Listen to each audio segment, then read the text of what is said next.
संबोधित करणार आहेत। आज देव दीपावली का पावन पर्व है। आज गुरु नानक देव जी का भी पवित्र प्रकाश पर्व है।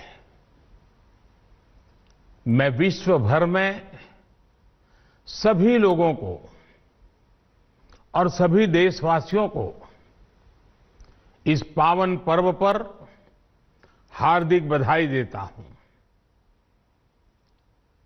ये भी बहुत सुखद है कि 1.5 साल के अंतराल के बाद करतारपुर साहिब कॉरिडोर अब फिर से खुल गया है।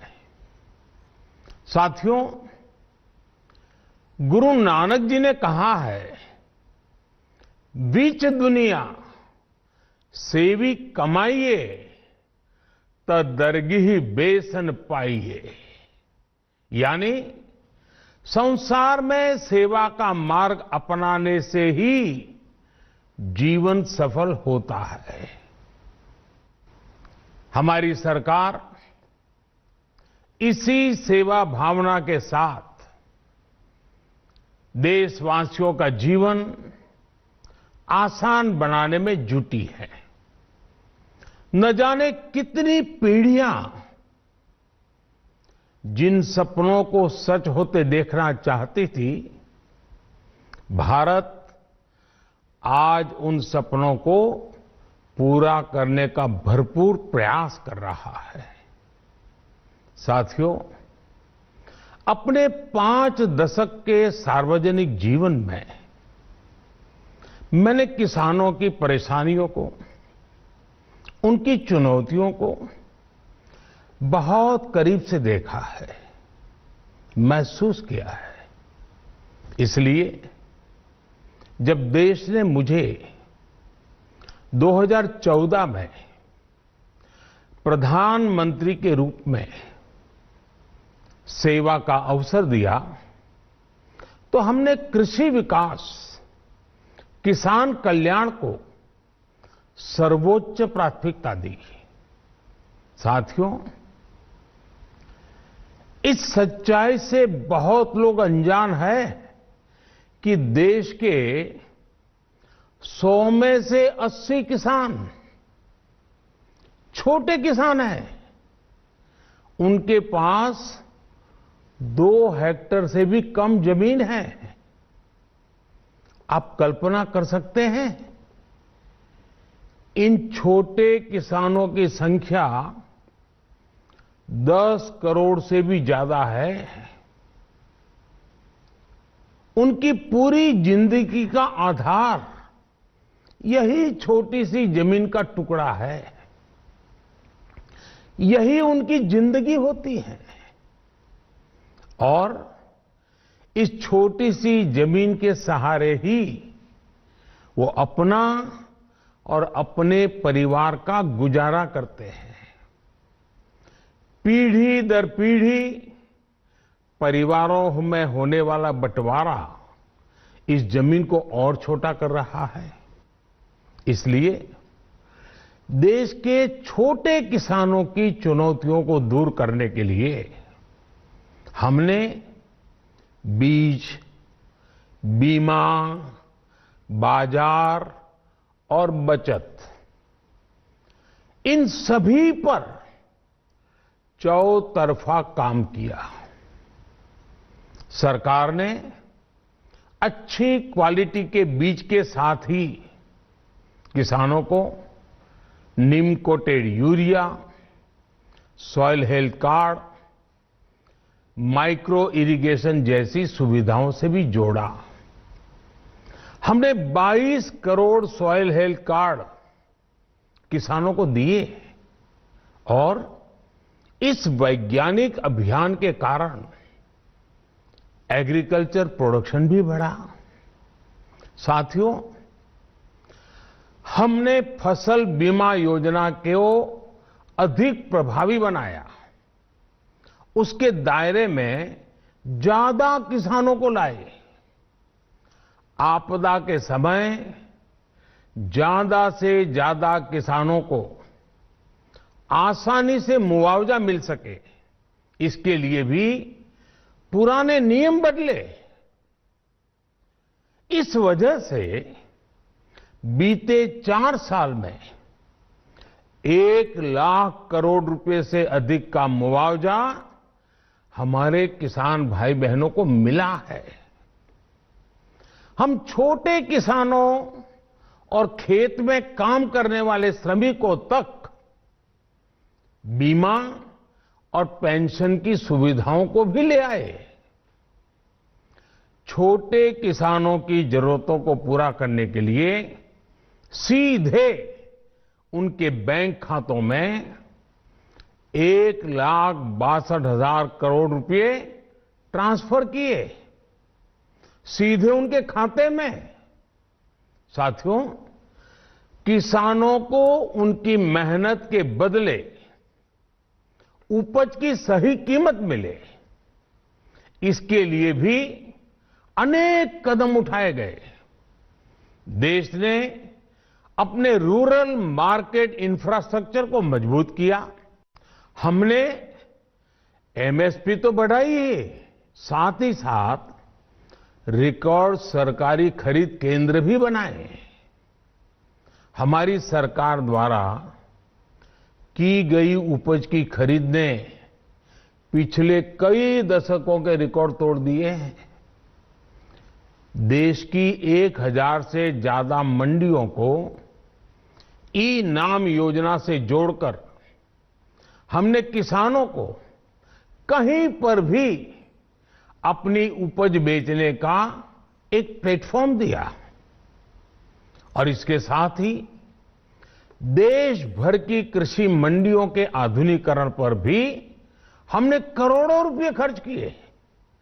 साथियों, आज केंद्र सरकार का कृषि बजट पहले के मुकाबले 5 गुना बढ़ गया है। हर वर्ष 1.25 लाख करोड़ रुपए से अधिक कृषि पर खर्च किए जा रहे हैं।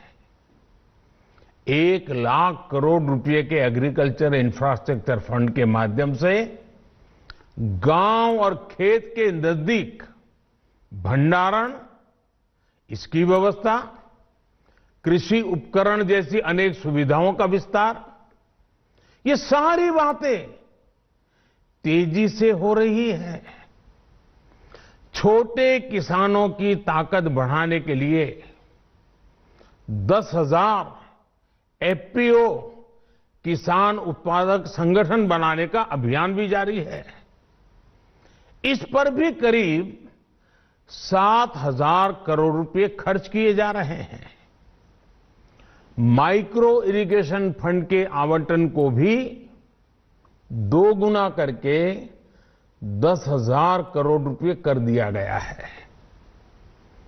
हमने क्रॉप लोन भी 2 गुना कर दिया, तो इस वर्ष 16 लाख करोड़ रुपए हो जाएगा। अब पशुपालकों को मछली पालन से जुड़े हमारे किसानों को भी किसान क्रेडिट कार्ड का लाभ मिलना शुरू हो गया है। यानी हमारी सरकार किसानों के हित में हर संभव कदम उठा रही है, लगातार एक के बाद एक नए कदम उठाती जा रही है। किसानों की आर्थिक स्थिति सुधरे, उनकी सामाजिक स्थिति मजबूत हो, इसके लिए पूरी ईमानदारी से काम कर रही है। साथियों, किसानों की स्थिति को सुधारने की इसी महाअभियान में देश में 3 कृषि कानून लाए गए थे। मकसद ये था कि देश के किसानों को, खासकर छोटे किसानों को और ताकत मिले, उन्हें अपनी उपज की सही कीमत और उपज बेचने के लिए ज्यादा से ज्यादा विकल्प मिले। बरसों से ये मांग देश के किसान, देश के कृषि विशेषज्ञ, देश के कृषि अर्थशास्त्री, देश के किसान संगठन लगातार कर रहे थे। पहले भी कई सरकारों ने इस पर मंथन भी किया था। इस बार भी संसद में चर्चा हुई, मंथन हुआ और ये कानून लाए गए। देश के कोने कोने में कोटि कोटि किसानों ने, अनेक किसान संगठनों ने इसका स्वागत किया, समर्थन किया। मैं आज उन सभी का बहुत बहुत आभारी हूं, धन्यवाद करना चाहता हूं। साथियों, हमारी सरकार किसानों के कल्याण के लिए, खासकर छोटे किसानों के कल्याण के लिए, देश के कृषि जगत के हित में, देश के हित में, गांव गरीब के उज्जवल भविष्य के लिए पूरी सत्यनिष्ठा से, किसानों के प्रति पूर्ण समर्पण भाव से, नेक नियत से ये कानून लेकर आई थी। लेकिन इतनी पवित्र बात, पूर्ण रूप से शुद्ध किसानों के हित की बात, हम अपने प्रयासों के बावजूद कुछ किसानों को समझा नहीं पाए। भले ही किसानों का एक वर्ग ही विरोध कर रहा था, लेकिन फिर भी ये हमारे लिए महत्वपूर्ण था। कृषि अर्थशास्त्रियों ने, वैज्ञानिकों ने, प्रगतिशील किसानों ने भी उन्हें कृषि कानूनों के महत्व को समझाने का भरपूर प्रयास भी किया। हम पूरी विनम्रता से, खुले मन से उन्हें समझाते रहे। अनेक माध्यमों से व्यक्तिगत और सामूहिक बातचीत भी लगातार होती रही। हमने किसानों की बातों को, उनके तर्क को समझने में भी कोई कोर कसर बाकी नहीं छोड़ी। कानून के जिन प्रावधानों पर उन्हें ऐतराज था, सरकार उन्हें बदलने के लिए भी तैयार हो गई। 2 साल तक हमने इन कानूनों को सस्पेंड करने का भी प्रस्ताव दिया। इसी दौरान ये विषय माननीय सर्वोच्च न्यायालय के पास भी चला गया। ये सारी बातें देश के सामने है, इसलिए मैं इनके अधिक विस्तार में नहीं जाऊंगा। साथियों, मैं आज देशवासियों से क्षमा मांगते हुए सच्चे मन से और पवित्र हृदय से कहना चाहता हूं कि शायद हमारी तपस्या में ही कोई कमी रही होगी, जिसके कारण दिए के प्रकाश जैसा सत्य कुछ किसान भाइयों को हम समझा नहीं पाए। आज गुरु नानक देव जी का पवित्र प्रकाश पर्व है। ये समय किसी को भी दोष देने का नहीं है। आज मैं आपको, पूरे देश को ये बताने आया हूं कि हमने 3 कृषि कानूनों को वापस लेने का, रिपील करने का निर्णय लिया है। इस महीने के अंत में शुरू होने जा रहे संसद सत्र में, इसी महीने में, हम 3 कृषि कानूनों को रिपील करने की संवैधानिक प्रक्रिया को पूरा कर देंगे। साथियों, मैं आज अपने सभी आंदोलनरत किसान साथियों से आग्रह कर रहा हूं, आज गुरु पर्व का पवित्र दिन है। अब आप अपने अपने घर लौटे, अपने खेत में लौटे, अपने परिवार के बीच लौटे। आइए एक नई शुरुआत करते हैं, नए सिरे से आगे बढ़ते हैं। साथियों, आज ही सरकार ने कृषि क्षेत्र से जुड़ा एक और अहम फैसला लिया है। जीरो बजट खेती यानी प्राकृतिक खेती को बढ़ावा देने के लिए देश की बदलती आवश्यकताओं को ध्यान में रखकर क्रॉप पैटर्न को वैज्ञानिक तरीके से बदलने के लिए एमएसपी को और अधिक प्रभावी और पारदर्शी बनाने के लिए ऐसे सभी विषयों पर भविष्य को ध्यान में रखते हुए निर्णय लेने के लिए एक कमेटी का गठन किया जाएगा। इस कमेटी में केंद्र सरकार, राज्य सरकारों के प्रतिनिधि होंगे, किसान होंगे, कृषि वैज्ञानिक होंगे, कृषि अर्थशास्त्री होंगे। साथियों, हमारी सरकार किसानों के हित में काम करती रही है और आगे भी करती रहेगी। मैं गुरु गोविंद सिंह जी की भावना में अपनी बात समाप्त करूंगा।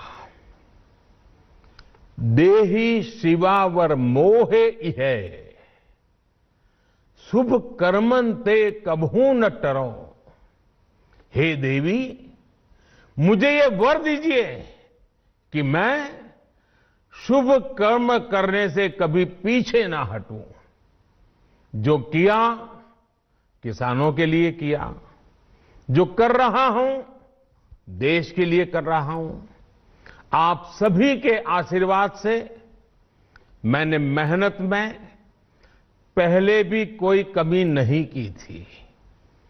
आज मैं आपको विश्वास दिलाता हूं कि अब और ज्यादा मेहनत करूंगा ताकि आपके सपने साकार हो सके, देश के सपने साकार हो सके। आपका बहुत बहुत धन्यवाद। नमस्कार।